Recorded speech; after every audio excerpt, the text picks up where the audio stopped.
Hello বন্ধুরা, আজকের ভিডিওতে পপ স্লিপ কাটিং ও স্টিচিং কিভাবে করতে হয় সেটা শিখবো। চলো। তো এখানে ব্যাক পার্টটি নিয়ে নিয়েছি। ব্যাক পার্ট থেকে প্রথমে কাঁধের জন্য 1/2 ইঞ্চ সেলাই মার্জিন ছেড়ে দেবো। এরপরে এই আর্মহোলের রাউন্ডটিকে মেপে নেবো। তো এখানে আমার টোটাল এলো 10 ইঞ্চ। দেখো, একটি হাত আমি কাটিং করে দেখাবো। কাপড়টি ডবল ভাঁজে ভাঁজ করে নিয়েছি। আর্মহোলের রাউন্ডের মাপ যেটি পেয়েছিলাম সেটি আরের দিক থেকে এইভাবে নিয়ে নেবো। তো 10 ইঞ্চ নিলাম। এরপরে হাতা লম্বার মাপ যতটুকু নেবে তাতে 1/2 ইঞ্চ সেলাই মার্জিন প্লাস করে নেবে। আমি 9 ইঞ্চ রাখবো লেন্থ। তো 1/2 ইঞ্চ প্লাস করে এখানে দেখো 9.5 ইঞ্চ নিয়ে এইভাবে প্রথমে বক্স বানিয়ে নিচ্ছি। জয়েন্ট সাইডটা আমার দিকে আছে, ওপেন সাইডটা বাইরের দিকে। ওপেন সাইড থেকে 3 ইঞ্চ ডাউন করছি আমি, তোমরা চাইলে 3.5 ইঞ্চ ডাউন করতে পারো। এরপরে এখানে মোহরের রাউন্ডের হাফ নেব, তো 5 ইঞ্চ নিচ্ছি। এরপরে এক্সট্রা মার্জিন 2 ইঞ্চ নিচ্ছি। যতটুকু ব্লাউজ এক্সট্রা মার্জিন নেবে সেম মার্জিন এখানে নিয়ে নেবে। দাগটিকে আড়ে করে এইভাবে মিলিয়ে নিলাম। আর এখান থেকে 2 ইঞ্চ নেব, নিয়ে এইভাবে আগে হাতার সেটটি দিয়ে নেব। তো এই হাতায় কোনো তালপাট কাটিং করতে লাগে না বন্ধুরা। এরপরে দেখো, এখানে পপের জন্য এক্সট্রা মার্জিন নিচ্ছি আমি 4 ইঞ্চ। তোমরা 5 ইঞ্চ 6 ইঞ্চ তোমাদের ইচ্ছা মতো এক্সট্রা মার্জিন নিতে পারো। এখান থেকে 3.5 ইঞ্চ নিয়ে এইভাবে রাউন্ড করে শেপ দিয়ে হাতার শেপের সাথে সেটটিকে মিলিয়ে দেব। আর যারা 4 ইঞ্চ থেকে বেশি এক্সট্রা মার্জিন নিচ্ছে পপের জন্য, তারাও কিন্তু যেভাবে আমি এখান থেকে মিলিয়েছি সেম ভাবে এখান থেকে মিলিয়ে দেবে। তো কত সহজভাবে দেখো পপ হাতার শেপ চলে এলো। এটিকে কাটিং করে নিচ্ছি। আগের ভিডিওতে কিন্তু যে কোনো সাইজের জন্য বডির মাপ ভাগ করে কিভাবে কাটিং করতে হয় দেখিয়েছি। এরপরে দেখো, ব্লাউজের মেন কাপড়টিকে পাড়ের সাইডে 4 ভাঁজে ভাঁজ করে রেখেছি। এর উপরে আস্তারের পিসটিকে রেখে সাইড দিয়ে এক্সট্রা মার্জিন নিয়ে মেন পিসটিকে কেটে নেব। অবশ্যই কিন্তু সাইডে এক্সট্রা মার্জিন রাখবে।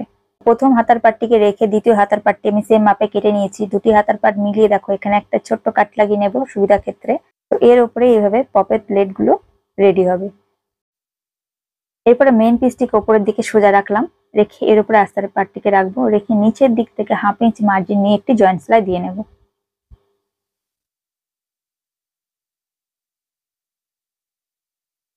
সেলাইটি করার পরে দেখো নিচে মেন কাপড়ের এক্সট্রা মার্জিন আছে, এটাকে সমান করে কেটে নিচ্ছি।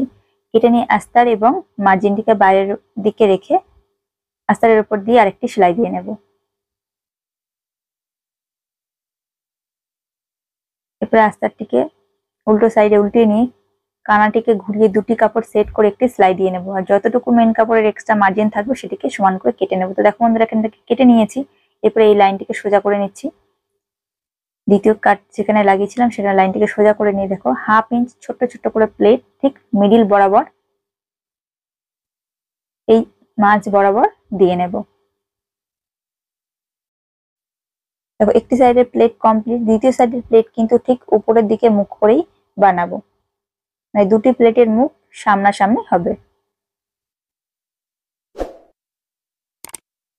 তো এই সাইডে সেম 1/2 ইঞ্চ ছোট্ট ছোট্ট করে প্লেট সেলাই করে নিচ্ছি।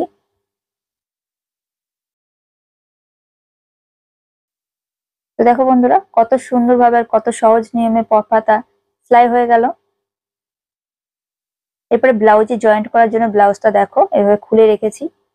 উপরের দিকটা সোজা রেখেছি। হাতার পাটটিকে উল্টো করে নিয়ে হাতার মিডিল পয়েন্ট এবং ব্লাউজ জয়েন্টের কাঁধের মিডিল পয়েন্ট মিলিয়ে এভাবে একটি সাইড সেলাই করে নিয়ে আবারও দ্বিতীয় সাইডটিকে ঘুরিয়ে ডবল করে এখানে সেলাই দিয়ে নেব। তো এইভাবে সেলাইটি দিয়ে আমি বডি ফিটিংসটা করে নিচ্ছি বন্ধুরা। আর এই ব্লাউজটার ফুল ভিডিও আগে আমি আপলোড দিয়ে দিয়েছি, যারা দেখোনি ডেসক্রিপশন বক্সে লিংক পেয়ে যাবে, যাও ঝটপট দেখে নাও। আজকের ভিডিওটা ভালো লেগে থাকলে অবশ্যই লাইক কমেন্ট শেয়ার চ্যানেলটি সাবস্ক্রাইব করে পাশে থাকতে ভুলো না। Thank you so much, tata.